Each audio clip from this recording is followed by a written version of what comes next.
Assalamualaikum warahmatullahi wabarakatuh. Perkenalkan, nama saya Zara Baneva dengan NPM 2413041017. Di sini saya akan menjelaskan tentang frasa dan klausa dengan dosen pengampu DR Sumarti SPDM HUM dan DR Megaria SPDM HUM dengan mata kuliah sintaksis bahasa Indonesia. Baik, pertama-tama kita mengerti dulu apa pengertian dari frasa. Menurut Krida Laksana 2011 menjelaskan bahwa frasa itu merupakan gabungan dua kata atau lebih yang bersifat non-predikatif, artinya tidak memiliki hubungan antara subjek dan predikat. Sejalan dengan itu, menurut Hair dalam Termini 2019 juga menjelaskan bahwa frasa terbentuk dari dua kata atau lebih yang dapat mengisi salah satu fungsi dari sintaksis dalam kalimat.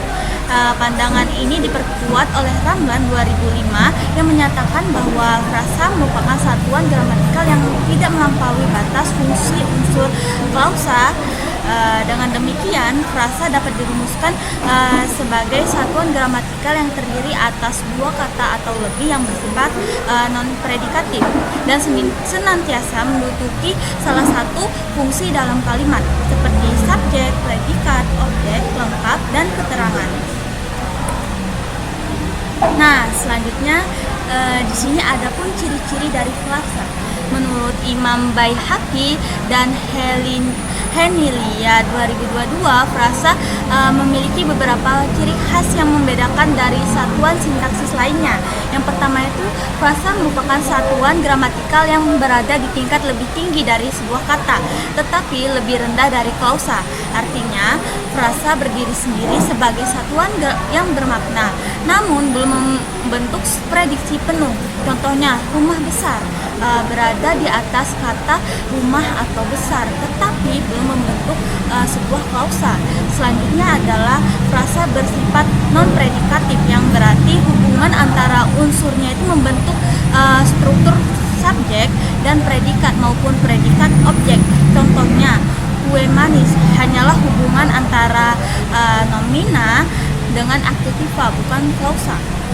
Selanjutnya, frasa dapat diperluas dengan menambahkan unsur lainnya, dapat menghilangkan sifat dasarnya. Contohnya, frasa rumah besar itu dapat diperluas menjadi rumah besar itu atau rumah sangat besar itu. Selanjutnya yaitu jenis-jenis frasa. Yang pertama itu berdasarkan distribusi unsur pusatnya. Ini dapat dibedakan menjadi dua jenis. Yang pertama itu frasa endosentris. Frasa endosentris ini yaitu frasa yang distribusi unsur-unsurnya itu setara dalam kalimat. Frasa endosentris ini adalah frasa yang memiliki unsur pusat. Contohnya, sejumlah mahasiswa itu sebagai subjek, ditera sebagai predikat. Nah, kalimat tersebut tidak bisa jika hanya sejumlah ditera. Itu salah karena kata mahasiswa adalah unsur pusat, yaitu subjek. Jadi sejumlah mahasiswa adalah frasa endosentris. Frasa endosentris ini dibagi atas tiga jenis, yaitu yang pertama itu frasa endosentris koordinatif. Frasa jenis ini unsur-unsurnya itu memiliki hubungan yang setara. Kesetaraan hubungan ini ada kalanya ditandai oleh kata penghubung seperti dan atau. Adapun contohnya yaitu sebagai berikut. Contohnya sawah ladang. Itu memiliki kesetaraan seperti sawah dan ladang, sawah atau ladang. Nah, selanjutnya adalah contoh penerapannya. Misalnya, sawah ladang itu sudah ditanami padi, sawah itu sudah ditanami padi, atau ladang itu sudah ditanami padi. Selanjutnya yaitu frasa endosentris atributif. Nah, frasa jenis ini unsur-unsur pembentukannya itu memiliki hubungan yang ketidak setara. Karena ketidaksetaraan ini ditandai oleh unsur-unsurnya itu tidak dapat disisipi oleh kata penghubung seperti dan atau atas. Seperti contohnya itu seperti pembelian bahan atau anggaran terpadu atau akan mengajar. Contoh penerapannya yaitu saya akan mengajar bahasa Indonesia. Saya akan mengajar bahasa Indonesia. Saya mengajar bahasa Indonesia. Saya akan bahasa Indonesia itu tidak ada hubungannya atau ketidaksetaraan, karena frasa jenis ini merupakan frasa yang tidak dapat disisipi oleh kata penghubung sehingga maknanya itu berbeda. Nah, selanjutnya yaitu frasa endosentris apositif. Nah, frasa endosentris apositif ini memiliki dua unsur yang dapat saling didistribusikan atau dipertukarkan. Dengan demikian, frasa ini memiliki distribusi yang sama dengan kedua unsur pembentukannya. Walaupun demikian, antara unsur yang satu dengan unsur yang lain tidak dapat disisipi oleh kata penghubung. Seperti pada frasa endosentris koordinatif. Seperti contohnya, Yogyakarta Kota Budeg. Saat ini Yogyakarta Kota Budeg sedang dirundung duka, atau saat ini Yogyakarta sedang dirundung duka. Itu tidak dapat disisipi oleh kata penghubung, tetapi dengan dia dipertukarkan, maknanya itu tetap sama. Selanjutnya yaitu yang selanjutnya frasa eksosentris. Nah, tadi kan kita sudah membahas tentang frasa endosentris, sekarang frasa eksosentris. Apa sih frasa eksosentris itu? Jadi frasa eksosentris itu adalah frasa yang keseluruhannya tidak mempunyai peran sintaksis yang sama dengan salah satu konstituensnya.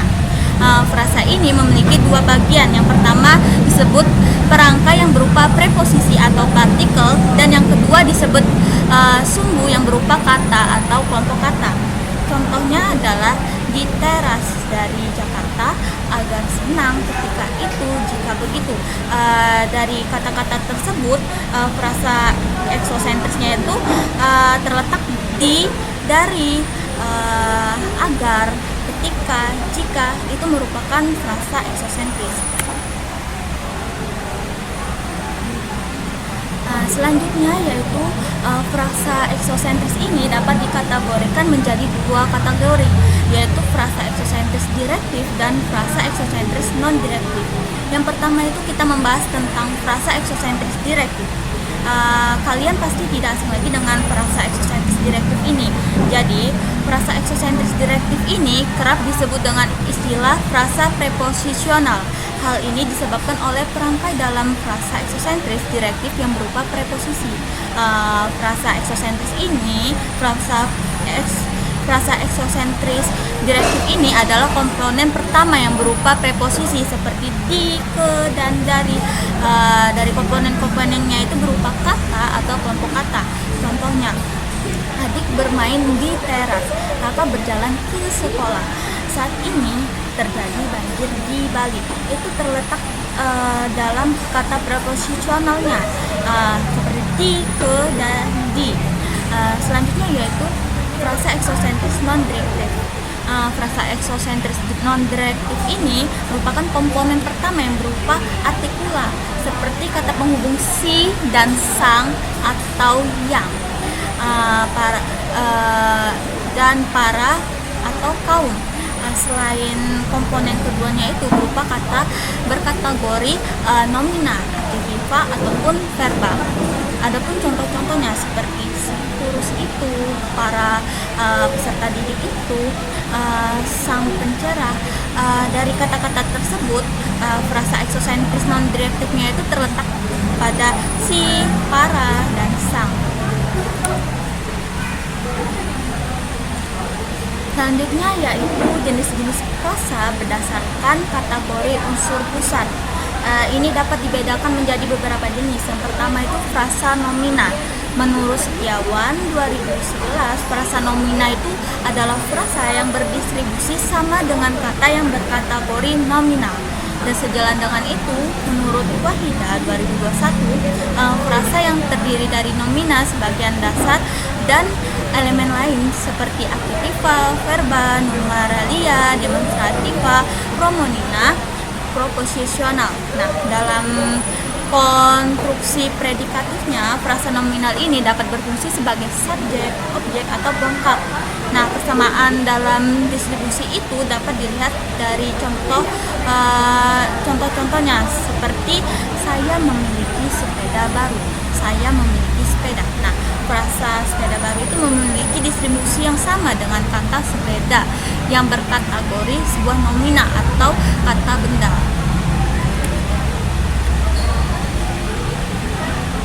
Nah, selanjutnya yaitu frasa verba. Menurut Setiawan 2011, frasa verba ialah frasa yang termasuk golongan verba.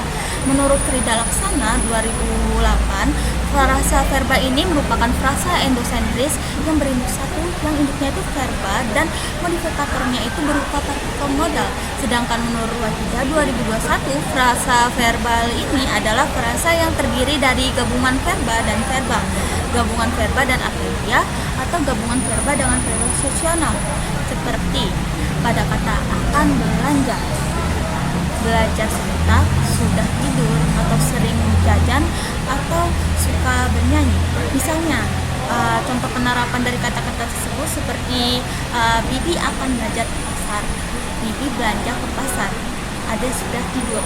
Jadi frasa akan belanja dan sudah tidur itu memiliki distribusi yang sama dengan unsur pusat, yaitu unsur pusatnya seperti belanja dan tidur itu merupakan frasa jenis ini merupakan frasa jenis kata kerja. Selanjutnya yaitu frasa adjektiva. Menurut Setiawan 2011, frasa adjektiva ialah frasa yang unsur pusatnya itu berupa kata atau frasa yang termasuk golongan adjektiva. Menurut Wahidah 2021, frasa adjektiva ini merupakan frasa yang terdiri dari gabungan beberapa kata atau terdiri dari induk berkategori adjektiva dan modifikatornya itu berkategori apapun, asalkan seluruhnya itu berfungsi adjektiva atau kata sifat, seperti kata-katanya itu seperti sangat gemuk, akan kurus, cantik, indah, amat pandai, cukup cerdas. Nah, dari kata-kata tersebut merupakan frasa adjektiva, yaitu kata sifat. Contoh penerapannya yaitu temanku sekarang sangat gemuk, temanku sekarang gemuk, atau anak itu cukup cerdas. Itu merupakan contoh penerapan dari frasa adjektiva yang berupa kata sifat. Selanjutnya yaitu frasa numeralia. Menurut Setiawan 2011, frasa numeralia atau bilangan adalah frasa yang unsur pusat atau kedua unsurnya itu berupa kata atau frasa bilangan. Pada umumnya di dalam frasa numeralia, unsur pusatnya itu diikuti oleh kata satuan seperti 3 ekor, 5 botol, 2 helai, 5 bungkus, 9 butir. Nah, adapun penerapannya seperti ia membeli 5 botol, ia membeli botol 5, atau ia membeli lem 5 botol. Dari kata-kata tersebut merupakan kata numeralia karena di dalamnya itu terkandung kata berupa bilangan.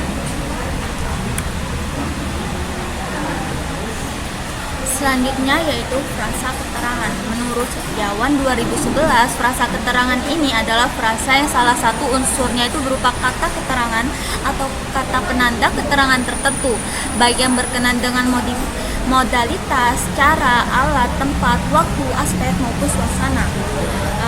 Contoh penggunaannya seperti akan berangkat, mau berangkat, menjadi berangkat. Contoh penerapannya yaitu anak itu akan berangkat ke sekolah, ayah mau berangkat sekolah, ia hendak berangkat ke sekolah.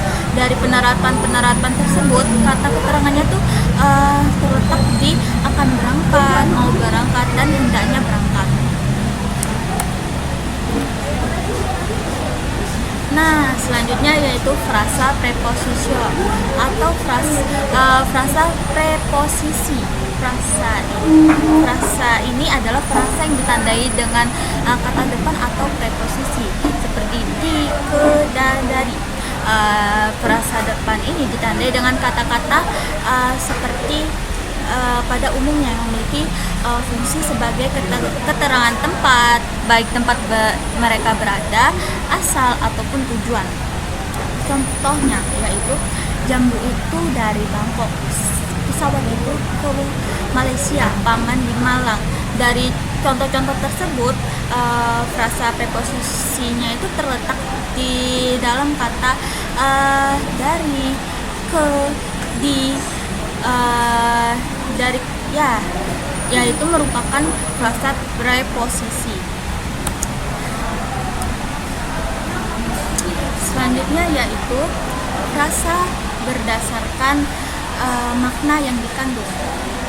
Jadi, frasa dari makna yang dikandung itu terdiri dari 3 jenis. Yang pertama itu frasa biasa.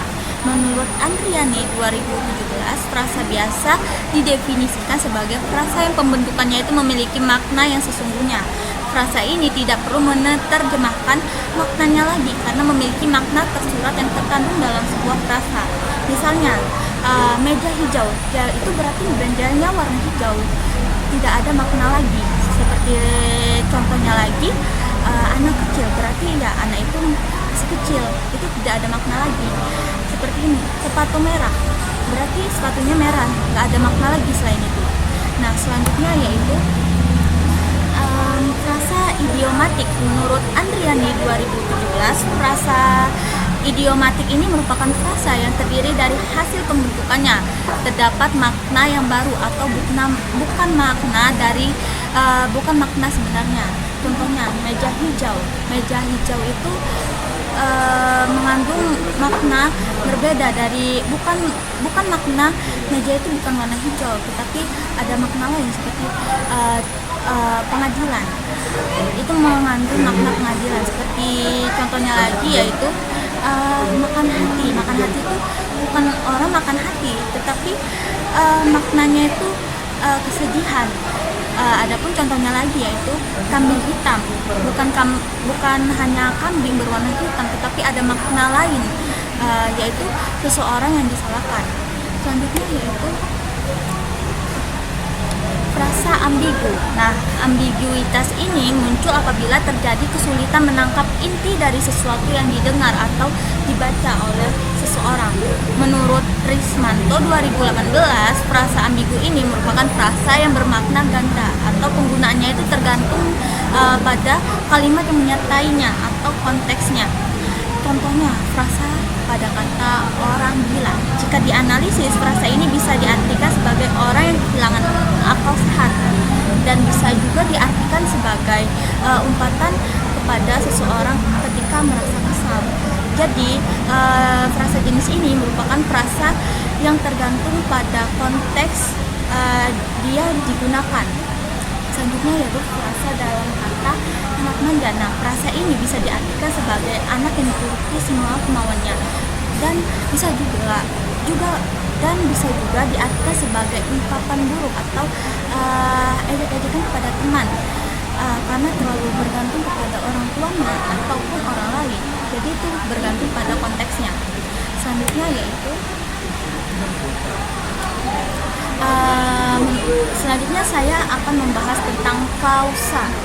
Menurut Krida Laksana 2008, klausa itu dapat diartikan sebagai satuan berupa kelompok kata yang sekurang-kurangnya itu terdiri dari subjek dan predikat dan mempunyai potensi untuk menjadi sebuah kalimat.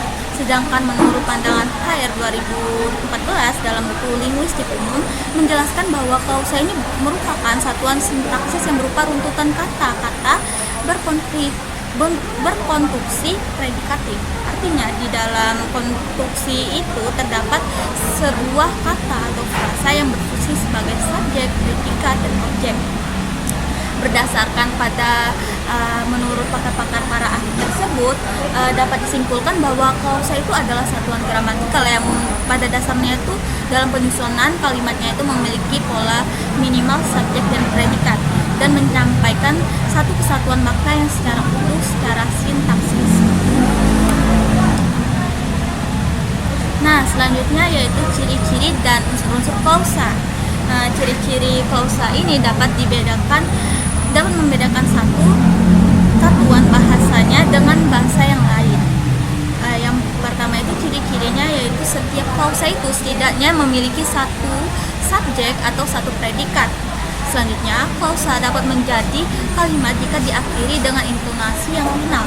Selanjutnya, klausa ini bisa berdiri sendiri atau tergantung ke dalam kata majemuk yang dihubungkan dengan konjungsi.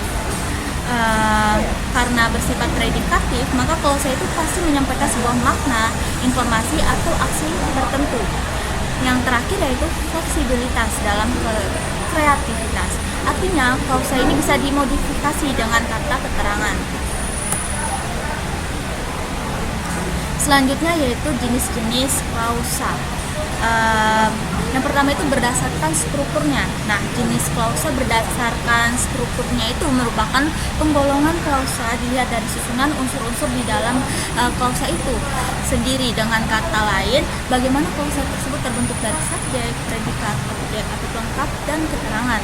Klasifikasi klausa tersebut berdasarkan strukturnya dibedakan menjadi klausa bebas dan klausa terikat, yang mengacu pada adanya tidak adanya unsur inti klausa yaitu subjek dan predikat.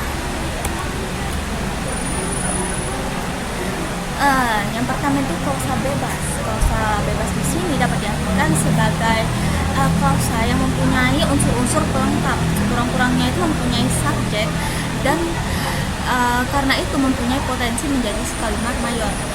Klausa ini diklarifikasi lagi berdasarkan unsur urutannya yaitu subjek dan predikat, yaitu menjadi yang pertama itu klausa versi, yaitu klausa yang subjeknya itu mendahului predikat. Contohnya yaitu uang itu sangat besar.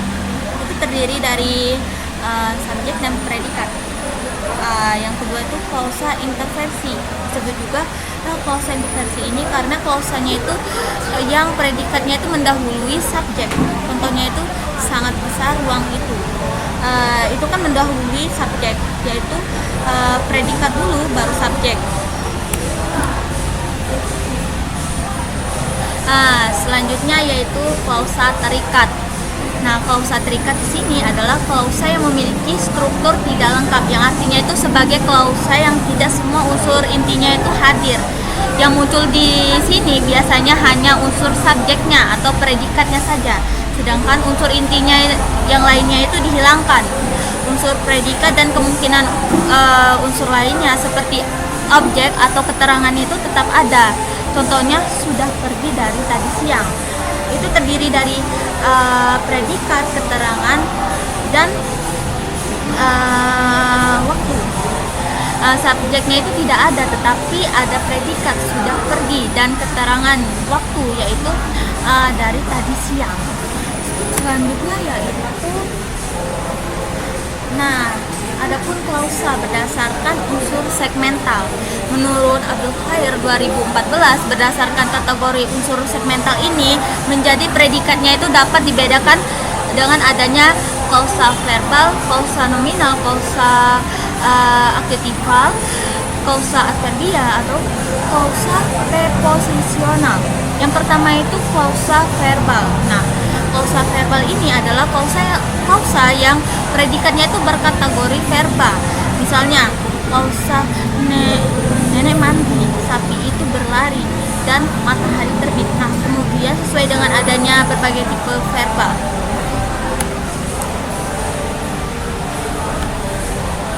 Selanjutnya yaitu klausa nominal. Adalah klausa yang predikatnya itu berupa nomina atau frasa nomina. Misalnya petani, dalam kata petani, terus suasana linguistik, ataupun satpam bank swasta. Contoh penerapannya yaitu kakeknya petani di desa itu. Dia dulu dosen linguistik, pacarnya satpam bank swasta. Pada contoh-contoh klausa tersebut diberi kata adalah atau ialah, maka klausa tersebut bukanlah klausa nominal, melainkan menjadi klausa verbal, sebab katanya itu adalah termasuk kata kerja kopula.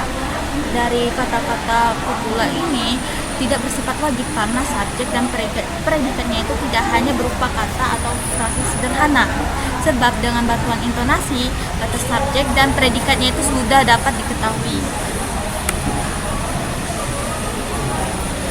Selanjutnya yaitu klausa adverbia.